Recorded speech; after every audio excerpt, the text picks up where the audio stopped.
Next theorem, a subgroup H of index 2 in a group G is a normal subgroup of the group G.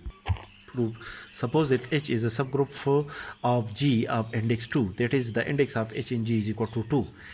It means that the left or right decomposition of the group G modulo H consists of only two cosets. In other words, the group G is equal to H union Hx, where H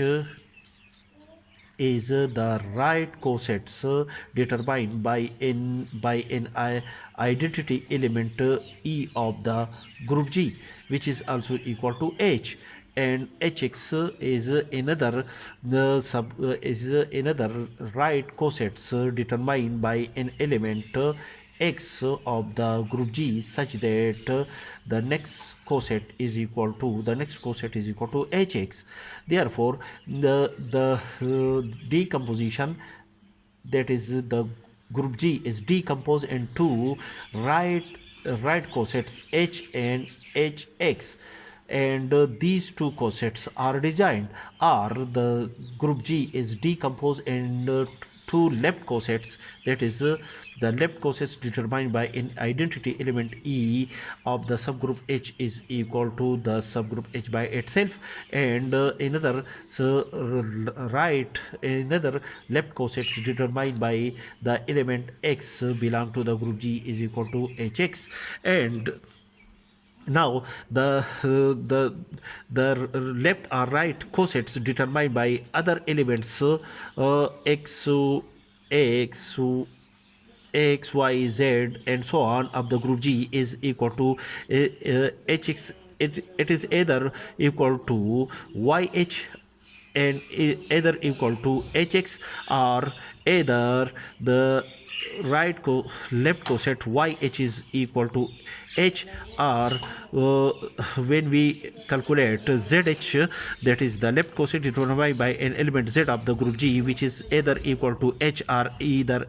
equal to hx, or the left cosets determined by an element y belong to the group G is either equal to h or is either equal to hx. Therefore, the whole group G is divided into disjoint cosets hx or h or xh, and the subgroup H is included in the left as well as in the right cosets of the subgroup H of a group G, determined by the identity element E of the group G. Therefore, according to the above condition, the group G is decomposed into disjoint left or right cosets of the subgroup H of a group G. Therefore, in this case, we can say that the index of the subgroup H in a group G is equal to 2. From equation first and second, we have H union Hx is equal to H union Xh, and H is the same. Therefore, this condition is satisfied only when Hx is equal to Xh. That is, the left cosets determined by an element X belong to the group G is equal to the right coset of the subgroup H of a group G determined by an element X belong to the group G is equal to the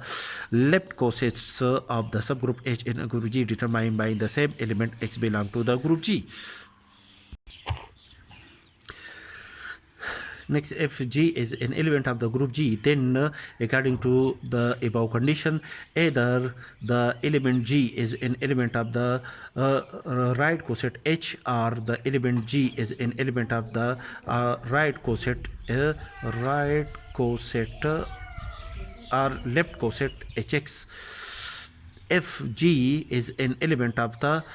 left coset H of a subgroup H in a group G, then Gx is equal to H by a theorem. We state that the left coset AH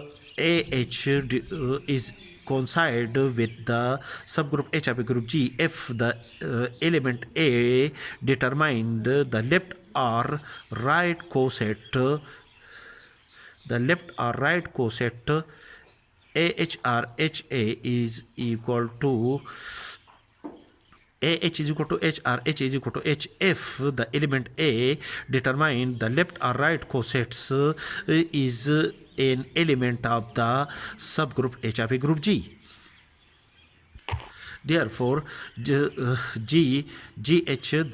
GH is equal to H according to this theorem, and Gx is equal to H according to the above condition is equal to H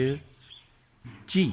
According to this condition, H the right cosets determined by an element X of a group G is equal to the left cosets determined by an element X of the subgroup H of a group G. That is Gx is equal to, that is Gx, in this case Gx is equal to Hg. Now operate G inverse from the right side of this, the by equality we have G inverse equal to G inverse, where G and G inverse are the inverse element of each other in a group G, and G, when we operate the element G with G inverse under the result of G inverse under the binary operation defined in a group G is equal to an identity element which is equal to He, and where E is an identity element of the group G, and He is equal to H, where H is a subgroup of the group G. There, that is the subgroup H is coincide with the conjugate subgroup determined by the subgroup H of a group G. That is each conjugate subgroup of H in a group G coincide with the subgroup H of a group G. Therefore, by definition, the subgroup H of a group G is a normal subgroup of the group G.